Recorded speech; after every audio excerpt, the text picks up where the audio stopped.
জানুৱাৰী মাহৰ তুলা ৰাশিৰ জাতক জাতিকাসকলৰ ফলদানৰ বিষয়ে মই কৈ যাম। তুলা ৰাশিৰ জাতক জাতিকাসকলৰ এই মাহত ধৰ্মৰ প্ৰতি যথেষ্ট উৎসাহিত হ'ব, সাহিত্য সেৱা পাব, আৰ্থিক লাভ আছে আৰু আৰ্থিক উন্নতিও আছে, অৰ্থ সম্পদ লাভ আছে।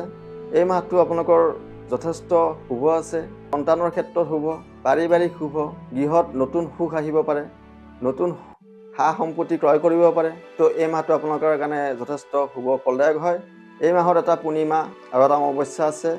যিসকলৰ চন্দ্ৰ পাপ পীড়িত হৈ আছে তেওঁলোকে পূৰ্ণিমা নিশি পালন কৰিব, তেনে কৰিলে যথেষ্ট ভাল হ'ব।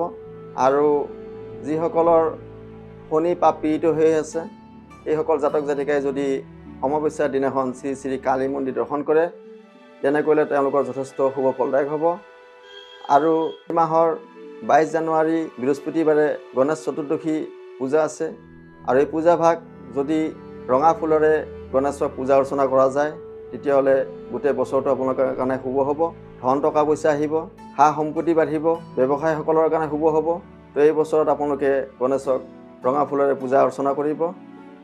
আৰু বিদ্যাৰ্থীসকলৰ কাৰণে 23 জানুৱাৰী শুকুৰবাৰ শ্ৰী লক্ষ্মী সৰস্বতী পূজা আছে। সেইদিনাখন যদি সৰস্বতী মাক হালধীয়া ফুলেৰে পূজা অৰ্চনা কৰা যায় তেতিয়াহ'লে বিদ্যাৰ্থীসকলৰ যথেষ্ট বিদ্যাত শুভ ফল প্ৰদান হ'ব। ধন্যবাদ।